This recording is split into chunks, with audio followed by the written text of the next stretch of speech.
I thought I'd seen everything, but I had no idea what I was going to see in this body. In my work, the rule is always to be meticulous and to study every organ, every inch of the body. An oversight and you could miss something crucial to understanding the cause of death. When Detective Mike Dalen called me in the middle of the night to perform an autopsy on this body, I thought it would be just another procedure, but I was terribly wrong. "Mike, was it really necessary to wake me up in the middle of the night for this? It's 2 a.m, the body's not going anywhere," I told him as we entered the autopsy room where he was already with the body. "Sorry, Jack, Chief's orders," he said, massaging the back of his neck. I looked at the body lying on the table. A man, white, in his 30s, bald, about 5.9 feet tall. I could see several fresh bullet wounds on his torso. I couldn't figure out why, but something was bothering me at the sight of these wounds. "He was shot just a few hours ago by 2 of our guys, but I'll fill you in later. The most important thing is that you examine the body for now," Mike told me.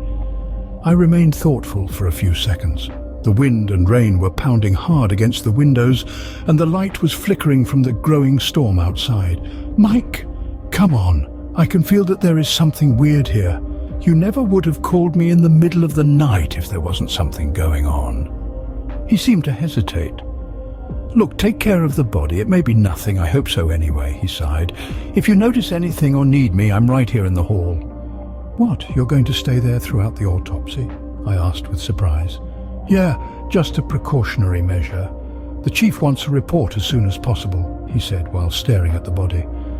I was puzzled, but there was a body on my autopsy table, and I saw nothing else to do but get to work and discover the answers myself.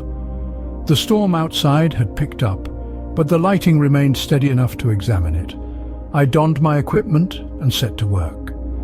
The first thing to do was to drain the body of its blood. Problem: either there wasn't a single drop left, or my equipment wasn't working. After checking, I thought he had indeed bled to death somehow, and decided to make the incision in his torso to work him over completely. As I stood over the body, scalpel in hand, I felt something strange, as if I were about to commit a transgression, a fault, as if something was waiting for me inside that body, and once I'd opened it, I'd never be able to go back. As I stared at the man's belly, I thought I saw him blink. I immediately snapped out of my torpor and stared at his face, my heart rate jumping all at once. "What are you hiding from me?" I whispered. It might sound odd, but speaking aloud would sometimes ease the tension in the room when I came across a particularly banged-up body. But conversely, this one seemed in a very good state. Precisely, a little too good when I thought about it, although the colour of the body was strangely dull. And as I observed the colour of his skin, I swore I saw out of the corner of my eye his gaze turn to me and instantly return to its place. I gasped again and pulled away. I took a deep breath. It was past midnight. I'd been awakened after a long day at work, and I hadn't even had time for a cup of coffee. That, coupled with the storm and Mike's strange behaviour, was probably putting my imagination into overdrive. "You've got to get a grip, man. You've been doing this too long to believe in the undead now." I stepped back in front of the body and raised the scalpel in front of me.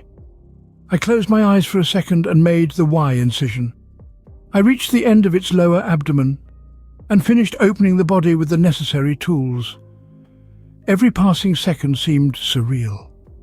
I could feel that something was wrong, and when I looked inside his body, I understood why. There was nothing there, not nothing in the sense of nothing wrong, nothing in the sense that the body was entirely empty. The light bulb above my head flickered. "What the hell?" Still dubious, I grabbed a flashlight and shone it inside. I got my face as close as I could and shone the light in all directions. There was absolutely nothing, no organs, not even a trace of blood. I straightened up and stormed out of the autopsy room. "Mike, is this a joke?" He gasped in surprise as I yelled at him. "Wow, Jake, what's going on? Come see what's going on." He followed me inside, and I indicated the body with my hand. He looked inside, and unspeakable fear crossed his face. Then he began to stare inside and seemed lost in thought, as if looking for an answer to a question I didn't know. Drops of sweat appeared on his face. After a moment he looked up at me. "I'm sorry, Jake. I didn't tell you everything." I joined him over the reclining body. "Now's a good time, then. What the hell is this? A cop joke? How did you even manage to pull this off seriously?" It's no joke, Jake. He took a long breath to calm himself. I didn't lie to you about the apparent cause of death. 2 of our guys shot him after he tried to attack them last night. They responded to a call from a woman who seemed in absolute panic and was talking about a man or something, chasing her to the edge of the woods. Mike stared at the floor with a defeated expression on his face. They managed to intervene, but too late. He had already ripped the poor woman open and seemed to be digging inside her with his hands when they found him. He tried to attack them, and they opened fire. He looked at me again.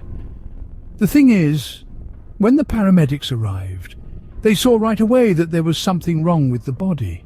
They said it felt like they'd lifted a dummy instead of a man. It seemed hollow. And on that last word, he stared at the body again. Holy shit, Mike, and you didn't think it was a good thing to tell me about this before? I didn't want to influence you. After all, they could have made a mistake too. I looked silently at the body on the autopsy table. It definitely gave off something artificial, as if animated by something other than common human biology. Wait, I said suddenly, staring at the body as if I were actually seeing it for the first time. You're telling me that thing was shot by bullets? Yeah. I turned my head toward Mike. This thing isn't bleeding and it doesn't have any internal organs. So how can you be sure it's dead? And with that, as if it had been listening to us since we walked into the room, the body on the table began to shake. We were both in a state of stupefaction, watching this body come back to life before our very eyes. This empty body, without organs, without anything that should make it live. A moment later, the thing calmly straightened up and sat down on the autopsy table, torso still open. Its eyes fell on me, then on Mike. The light kept flickering above us, and in an artificial voice, devoid of any emotion, it said those words I'd never forget. Thank you very much. Now I'm certain of what I was missing. It leapt forward, and Mike stepped between it and me. He didn't have time to draw his gun, and a struggle ensued, but it was a lose-lose for Mike. This thing was incredibly strong and agile, contrary to what its empty shell suggested. In less than a minute, Mike was inert on the ground, his lifeless eyes darting in my direction. The body straightened up and began to lean towards me. I closed my eyes and put my arms in front of me to protect myself. I waited for a few seconds that seemed like an eternity. And when I finally opened my eyes, expecting to come face to face with this thing, I realized that I was alone in the room. Mike's body had disappeared with it, leaving a pool of blood as the only evidence of what had happened. Droplets splashed on my face, and I noticed the window was open. It had fled with Mike's body. I stood there for a few minutes, trying to process what had just happened. I closed the window and called the police about what had happened just a few minutes ago, but I think it's my responsibility to warn you. I don't know what it is, but that thing is out there. And now it has everything it needs to look just like us.